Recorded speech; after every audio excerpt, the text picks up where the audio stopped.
स्वागत है दोस्तों। आज के मुख्य समाचार में आज देश और दुनिया से कई अहम और बड़ी खबर आ रही है। बात करेंगे हर खबर पर विस्तार से। गुजरात विधानसभा चुनाव में दिखा गहलोत का असर, 37 में से 23 पर्यवेक्षक। राजस्थान से एक और बड़ी अपडेट। राष्ट्रपति पद के उम्मीदवार यशवंत सिन्हा ने लखनऊ में की press conference. Fact checker Zubair की गिरफ्तारी की निंदा। वहीं अगली बड़ी खबर में आपको बताएंगे महाराष्ट्र में क्रॉस वोटिंग करने वाले कांग्रेस के 11 विधायकों को नोटिस हो सकता है एक्शन। एक और बड़ी अपडेट। ममता बनर्जी पर दिलीप घोष की विवादित टिप्पणी के विरोध में बंगाल के राज्यपाल से मिला तृणमूल प्रतिनिधि मंडल की कार्रवाई की मांग। एक और बड़ी अपडेट। कांग्रेस ने गुजरात में 7 कार्यकारी अध्यक्ष नियुक्त किया। आनंद शर्मा ने नड्डा से मुलाकात की खबरों पर दिया बड़ा बयान। तो चलिए देख लेते आज की पहली बड़ी खबर। गुजरात विधानसभा चुनाव में दिखा गहलोत का असर, 37 में से 23 पर्यवेक्षक। राजस्थान से दरअसल दोस्तों राजस्थान में मुख्यमंत्री अशोक गहलोत का नाम कांग्रेस के बड़े नेताओं में शुमार होने लगा है।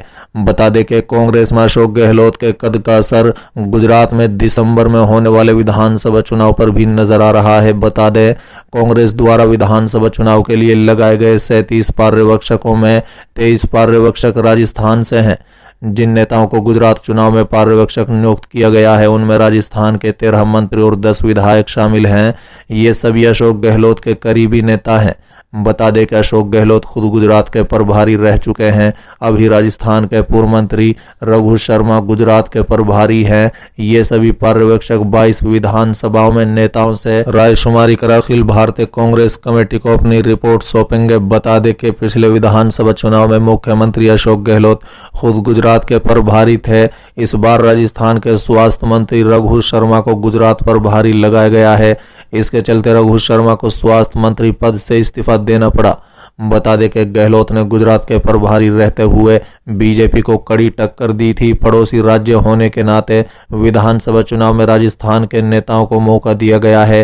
राजस्थान से जिन नेताओं को गुजरात में पर्यवेक्षक लगाया गया है वो स्थानीय नेताओं से रायशुमारी कर मजबूत दावेदारों की सूची अखिल भारतीय कांग्रेस कमेटी को सौंपेंगे। चलिए अगली खबर। राष्ट्रपति पद के उम्मीदवार यशवंत सिन्हा ने लखनऊ में की press conference. Fact checker Zubair की गिरफ्तारी की निंदा। दरअसल दोस्तों विपक्ष के राष्ट्रपति पद के उम्मीदवार यशवंत सिन्हा लखनऊ पहुंचे। सपा अध्यक्ष अखिलेश यादव और आरएलडी प्रमुख जयंत चौधरी ने उनका स्वागत किया।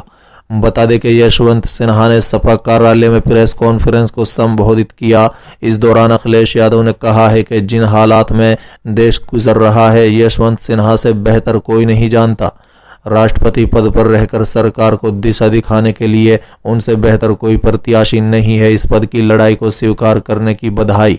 वहीं यशवंत सिन्हा ने कहा है कि मुझे अटल जी की सरकार में नज़दीक से काम करने का मौका मिला। आज उनकी पार्टी कहां से कहां पहुंच गई। इस बार का राष्ट्रपति चुनाव असाधारण परिस्थितियों में हो रहा है। हमारा पूरा समाज अशांत हो गया है। ऐसा लगता है कि वो 2-3 भागों में बंट गया है। आपस में बातचीत खत्म हो गई है। कहीं कोई किसी को समझने की स्थिति में नहीं है। बड़ी से बड़ी घटनाओं पर पीएम चुप रह जाते हैं। देश के प्रधानमंत्री इन घटनाओं पर बोले तो उसका असर शांत करने पर पड़ेगा, लेकिन वो बोलते ही नहीं। इसका नतीजा ये हुआ कि संविधान की मर्यादा खत्म हो गई है। संवैधानिक मूल्यों की रक्षा नहीं हो पा रही है। अगर ऐसा चलता रहा तो एक दिन संविधान नष्ट हो जाएगा। बता दें कि सिन्हा ने कहा है कि देश का नागरिक किसी भी फोरम पर इंसाफ के लिए नहीं जा पाएगा। आज कहीं इंसाफ नहीं मिल रहा है। उन्होंने धारा 370 और सीए का भी जिक्र किया। यशवंत सिन्हा ने कहा है कि धारा 370 का मामला 2019 में सुप्रीम कोर्ट में गया, लेकिन 2022 आ गया। उसकी सुनवाई कब होगी किसी को नहीं पता। सीए कानून आया, उसके खिलाफ कोर्ट में कब सुनवाई होगी नहीं पता। सुप्रीम कोर्ट कुछ मामले त्वरित ढंग से सुन लेता है, लेकिन कुछ मामलों में पता नहीं चल पाता कब सुनवाई होगी। हुकूमत में बैठे लोग चाहते हैं कि समाज बटा रहे।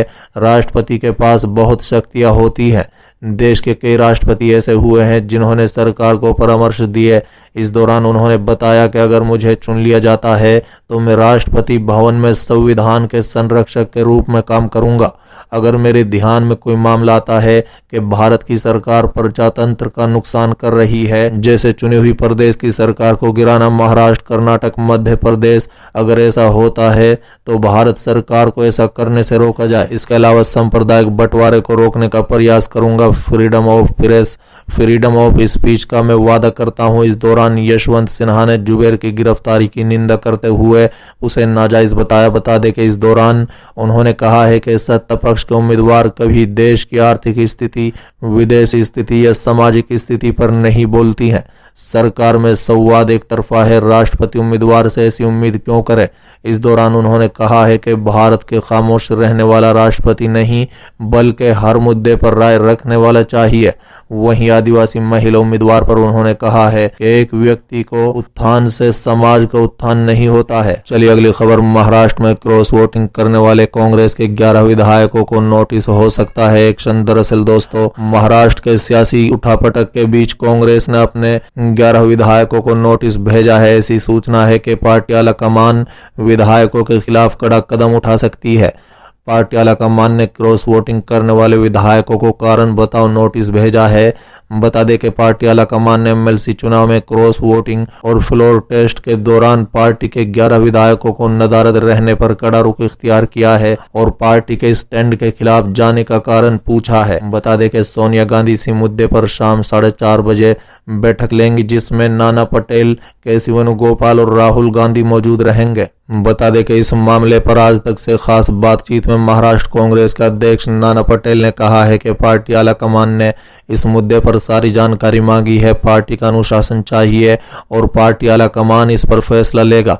उन्होंने कहा है कि पार्टी हाईकमान इस पर फैसला लेगा और गद्दारी करने वालों को तो छोड़ा नहीं जाएगा, एक्शन जरूर लिया जाएगा। साथ ही नाना पटेल ने कहा है कि हमारी नेता सोनिया गांधी ने विपरीत परिस्थितियों में महाराष्ट्र विकास अघाड़ी में जाने का फैसला किया। सोनिया जी कॉमन मिनिमम प्रोग्रेस देखकर भाजपा को बाहर रखने के लिए इस सरकार में शामिल हुई। सरकार से हमारी बड़ी उम्मीदें थी कि स्थिर सरकार आए, यही कोशिश थी हमारी नेता सोनिया जी की। उन्होंने कहा है कि आज भी हम इस सरकार में साथ हैं, उन्हीं के लोग जो हैं वो बगावत कर गए। महाराष्ट्र कांग्रेस के अध्यक्ष ने कहा है कि नगर पंचायत के चुनाव में नंबर 4 से हम लोग 2 नंबर पर आए। हमें लगता है कि आने वाले लोकल बॉडी चुनाव में कांग्रेस नंबर 1 पोजीशन पर आने वाली है। इससे पहले मैं स्पीकर था, मैंने उस पद से इस्तीफा दे दिया था।